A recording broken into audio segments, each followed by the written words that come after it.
Hello friends, welcome back to my channel.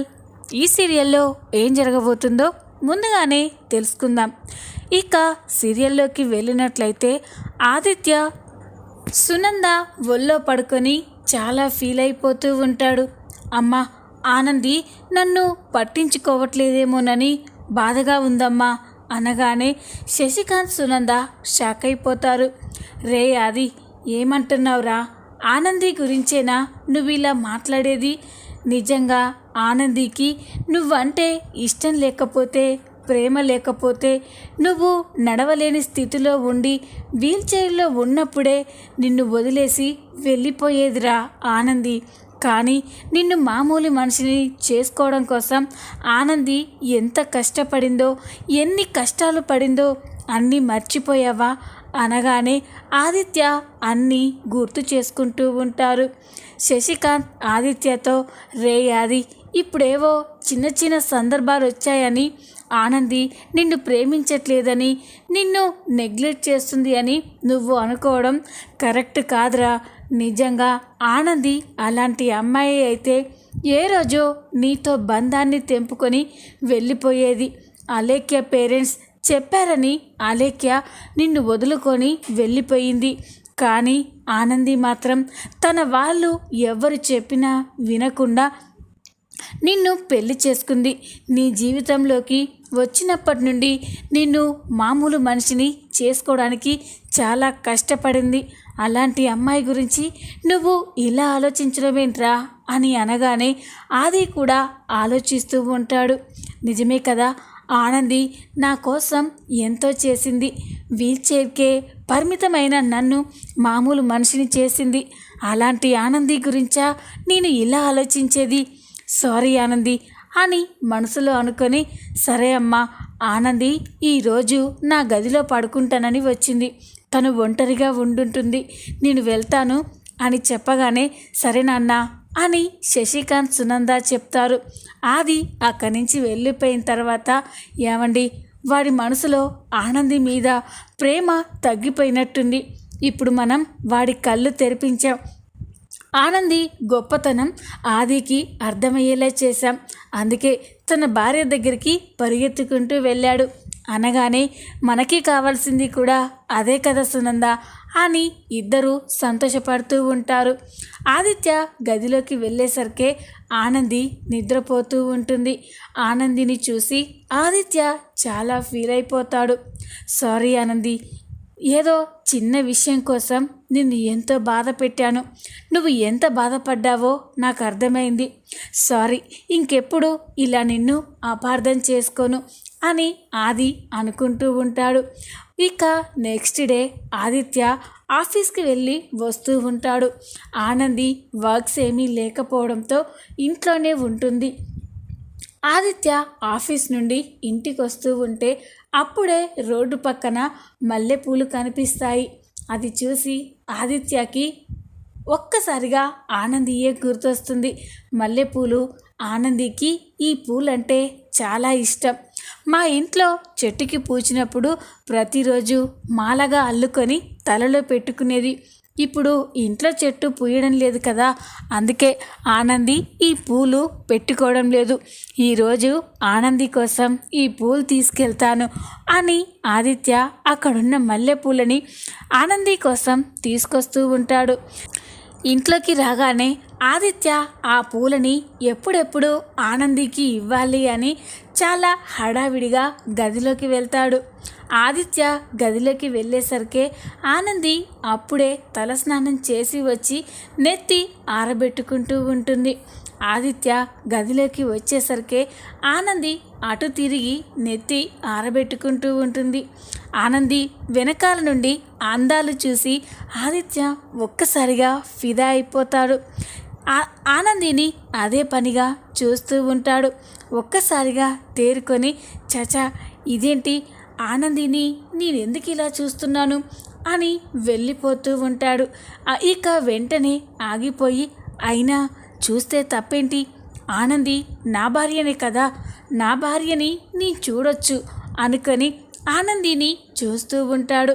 అప్పుడే ఆనంది తన jacket hooks పెట్టుకోవడానికి చాలా ఇబ్బంది పడుతూ ఉంటుంది. అది చూసిన ఆదిత్య ఆనంది దగ్గరికి వచ్చి నేను హెల్ప్ చేయనా ఆనంది అనగానే ఆనంది ఒక్కసారిగా సిగ్గుపడిపోతూ ఉంటుంది.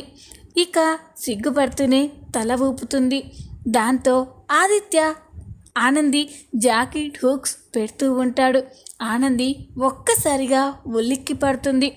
ఆదిత్య ఆనంది వైపే ప్రేమగా చూస్తూ ఉంటే ఆనంది కూడా చాలా సిగ్గుపడుతూ ఉంటుంది.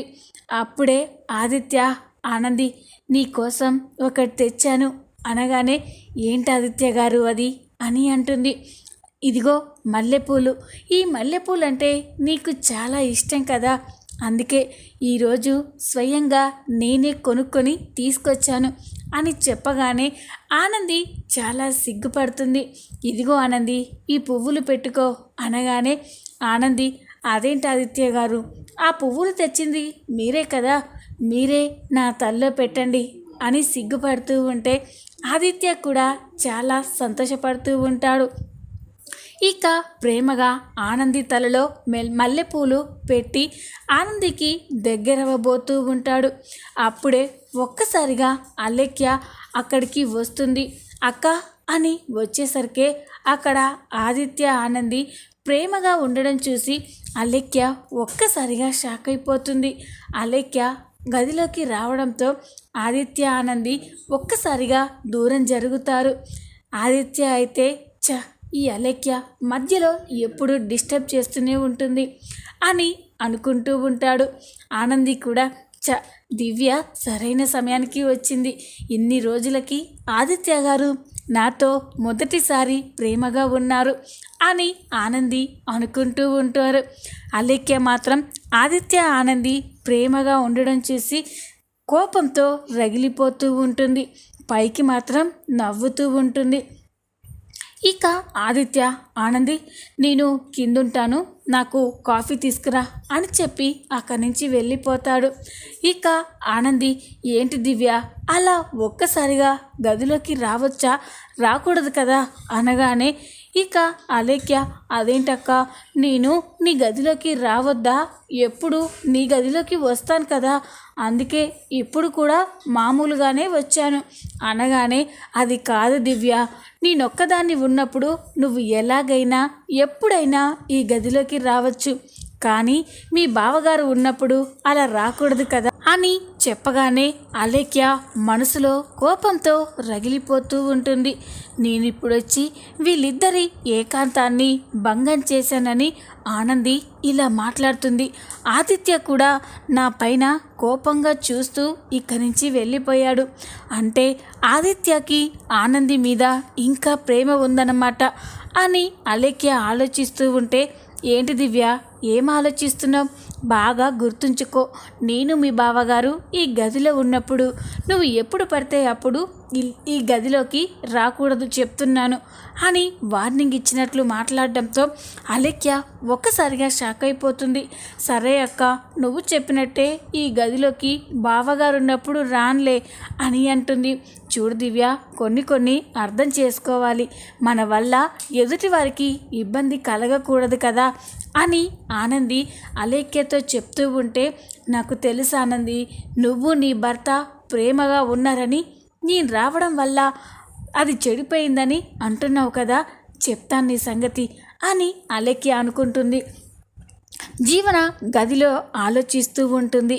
లేదు ఈ డోస్ని ఇంకా పెంచాలి, ఆదిత్యకి ఆనందికి మధ్య దూరాన్ని పెంచాలి, కానీ ఏం చెయ్యాలి, ఏం చేస్తే ఆనంది ఆదిత్యకి ఈ ఇంటికి శాశ్వతంగా దూరం అవుతుంది అని ఆలోచిస్తూ ఉంటుంది.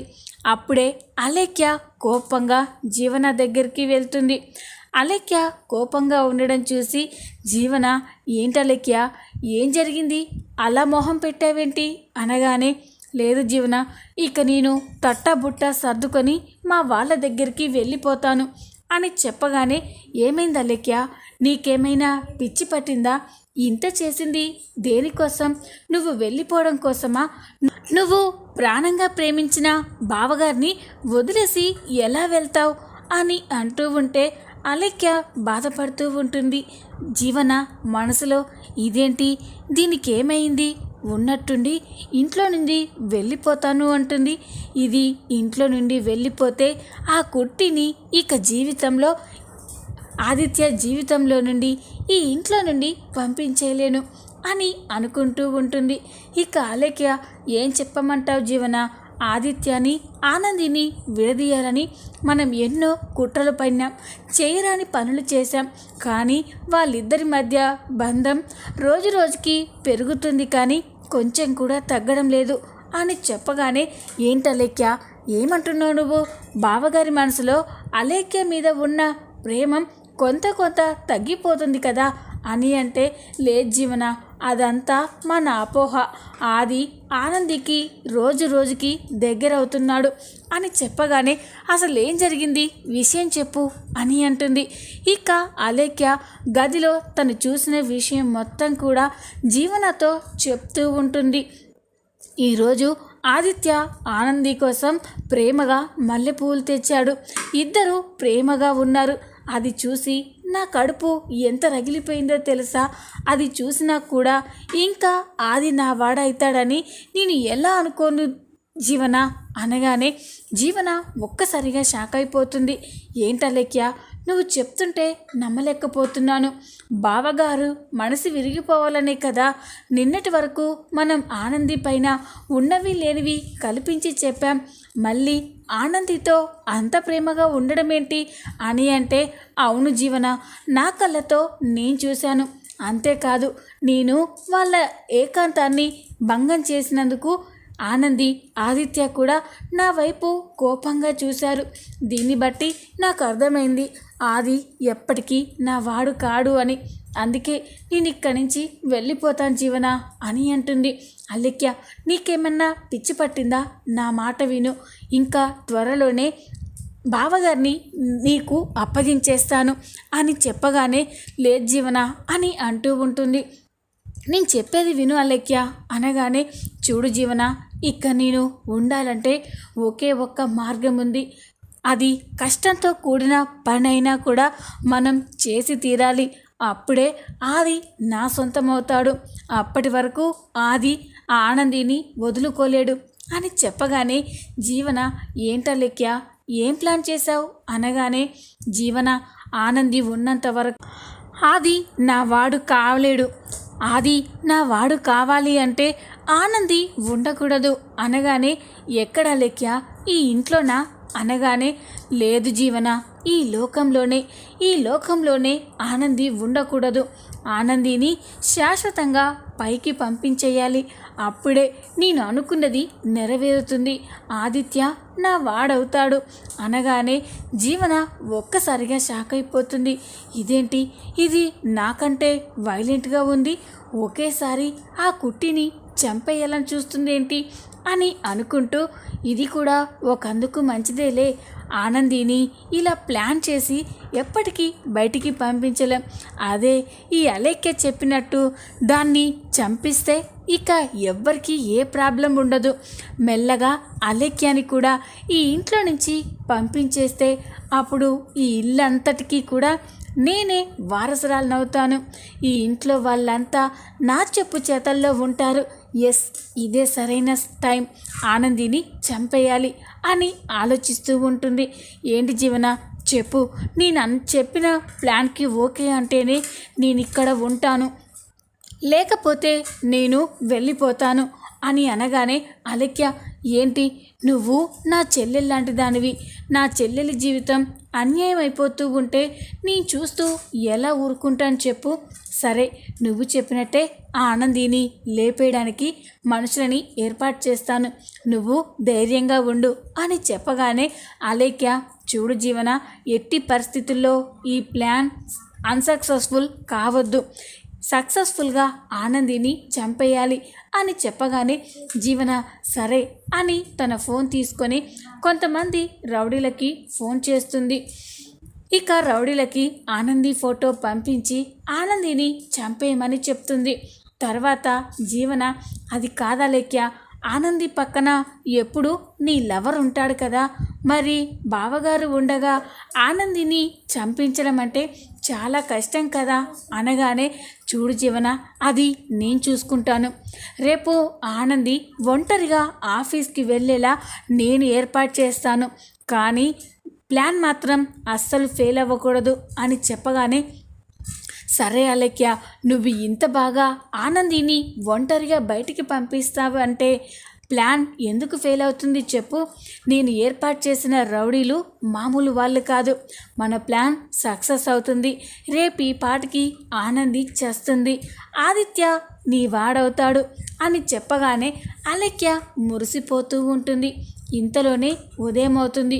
ఉదయం కాగానే ఆదిత్య ఇంట్లో వాళ్ళంతా కూడా ఆఫీస్కి వెళ్ళడానికి రెడీ అవుతూ ఉంటారు.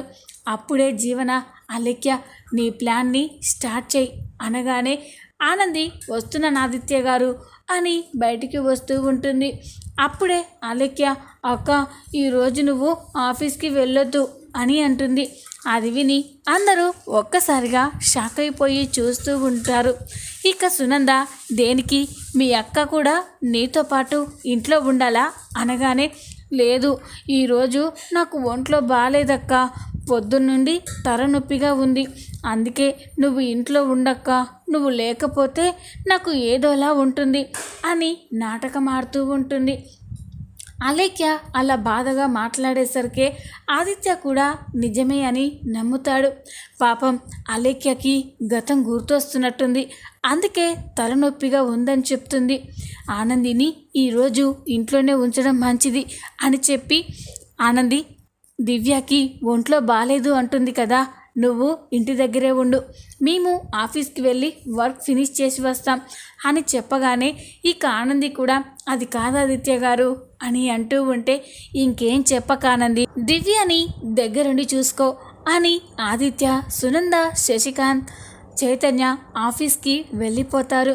ఇక ఆనంది, జీవన, అలేఖ్యాలు ఇంట్లో ఉంటారు. ఇక ఆనంది, సరే దివ్య పద, నీకు తలకి జెండుమా రాస్తాను అని ఇక అలేఖ్య తలకి జెండుమా రాసి సేవలు చేస్తూ ఉంటుంది. ఇక అలేఖ్య, సారీ ఆనంది, నిన్ను చంపక తప్పడం లేదు, ఆదిని నా వాణ్ణి చేసుకోవాలి అంటే అడ్డుగా ఉన్న నిన్ను తొలగించక తప్పడం లేదు ఆనంది అని అనుకుంటూ ఉంటుంది. ఇక అప్పుడే జీవన సైగ చేయగానే, అక్క ఇప్పుడు నాకు బాగానే ఉందక్క, ఆఫీస్లో నీకేదో అర్జెంట్ వర్క్ ఉందని చెప్పావు కదా, ఇక నువ్వు వెళ్ళక్క అని చెప్పగానే, అది కాదు దివ్య, నీకు తలనొప్పిగా ఉందని చెప్పావు కదా, మళ్ళీ నేను వెళ్ళిన తర్వాత నీకు తలనొప్పి వస్తే ఎలా అనగానే, జీవన నేను చూసుకుంటానంది, నేనున్నాను కదా, అయినా ఈరోజు ఆఫీస్లో ఇంపార్టెంట్ మీటింగ్ ఉందని బావగారు వాళ్ళు మాట్లాడుకుంటూ ఉంటే విన్నాను, నువ్వు ఆ మీటింగ్లో ఖచ్చితంగా ఉండాలక్క, నువ్వు వెళ్ళు, నేను దివ్యాని దగ్గరుండి చూసుకుంటాను అని చెప్పగానే ఆనంది, సరే జీవన, దివ్యని జాగ్రత్తగా చూసుకో అని ఆనంది ఆఫీస్కి బయలుదేరుతూ ఉంటుంది. ఇదే సరైన సమయమని ఇక అలేఖ్య, జీవన, ఆనంది ఇప్పుడు ఒంటరిగా ఆఫీస్కి వెళ్తుంది, ఆనందిని చంపేయడానికి ఇంతకంటే మంచి టైం దొరకదు, వెంటనే ఆ రౌడీలకి ఫోన్ చేసి ఆనందిని చంపేయమని చెప్పు అనగానే, సరే అలేఖ్య అని జీవన రౌడీలకి ఫోన్ చేసి ఆనందిని చంపేయమని చెప్తుంది. ఆనంది కార్లో ఆఫీస్కి వెళ్తూ ఉంటుంది. డ్రైవర్ లేకపోవడంతో ఆనందియే ఒంటరిగా కార్ డ్రైవ్ చేసుకుంటూ వెళ్తుంది. అలా రోడ్డుపై వెళ్తూ ఉంటే రౌడీలు ఆనంది కార్కి అడ్డుగా వస్తారు. వాళ్ళని చూసి ఆనంది ఒక్కసారిగా కార్ బ్రేక్ స్టాప్ చేసి షాక్ అయిపోతుంది. కోపంతో, రేయ్ ఎవరు మీరు, ఎందుకు నా కార్కి అడ్డుగా వచ్చారు అని చెప్పగానే, ఇక ఆ రౌడీలు, ఎందుకు మేడం అంత కోపడుతున్నారు, మేమెందుకు వచ్చామో తెలియాలి అంతే కదా, మిమ్మల్ని చంపడానికి వచ్చాం అని చెప్పగానే ఒక్కసారిగా షాక్ అయిపోతుంది. ఏయ్ పిచ్చి పిచ్చిగా ఉందా, నన్ను చంపడం ఏంటి అని అనగానే, అవును మేడం, మిమ్మల్నే చంపాలి, మిమ్మల్ని చంపితే బోలెడు డబ్బిస్తామన్నారు, డబ్బు కోసం ఎవరినైనా చంపుతాం అనగానే ఆనంది కంగారు పడుతూ ఉంటుంది. చూడండి, నా దగ్గరికి వస్తే మర్యాదగా ఉండదు, నేనెవరో తెలుసా అనగానే మీరెవరైతే ఏంటి మేడం, మిమ్మల్ని లేపేస్తే మాకు రావాల్సిన డబ్బు మాకొస్తుంది, దాంతో మేము చాలా ఎంజాయ్ చేయొచ్చు. మీరు కోఆపరేట్ చేశారు అంటే మీకు కూడా నొప్పి తెలియకుండా చంపేస్తాం, కాదు కూడదు అని తిరగబడ్డారంటే చావు ఎంత నరకంగా ఉంటుందో చూపిస్తాం అని చెప్తూ ఉంటే ఆనంది కంగారు పడుతూ ఉంటుంది. ఇక రౌడీలు ఆనంది మీదికి దాడి చేయగానే ఆనంది ఒక్కసారిగా వాళ్ళందరినీ విదిలించుకొని పరిగెత్తుకుంటూ పారిపోతూ ఉంటుంది. రౌడీలు ఆనంది వెనకాలే పరిగెత్తుకుంటూ వస్తూ ఉంటారు. మరో పక్క ఇంపార్టెంట్ ఫైల్ ఇంట్లో మర్చిపోవడంతో ఆదిత్య ఆ ఫైల్ని తీసుకురావడం కోసం ఇంటికి వస్తూ ఉంటారు. అలా వస్తూ ఉండగా ఆనంది పరిగెడుతూ ఉండడం, ఆనంది వెనకాలే రౌడీలు వస్తూ ఉండడం చూసి ఆదిత్య ఒక్కసారిగా షాక్ అయిపోతారు. అదేంటి ఆనంది ఇలా ఉంది, తనని ఎవరో వెంబడిస్తున్నారేంటి అని ఆదిత్య కంగారుగా పరిగెత్తుకుంటూ ఆనంది దగ్గరికి వెళ్తాడు. అక్కడికి వెళ్ళేసరికి రౌడీలు ఒక్కసారిగా ఆదిత్యని చూసి షాక్ అయిపోతారు.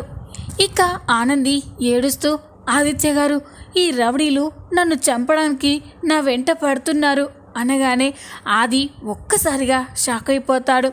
ఇక కోపంగా, రే ఎవర్రా మీరంతా, ఎందుకు నా ఆనందిని చంపాలని చూస్తున్నారు అనగానే అదంతా మీకు అనవసరం సార్, తప్పుకుంటే ఆవిడ ప్రాణాలే పోతాయి, లేకపోతే మిమ్మల్ని కూడా చంపాల్సి వస్తుంది అని చెప్పగానే ఇక ఆదిత్య కోపంగా రౌడీల మీదకి దాడి చేస్తూ ఉంటాడు.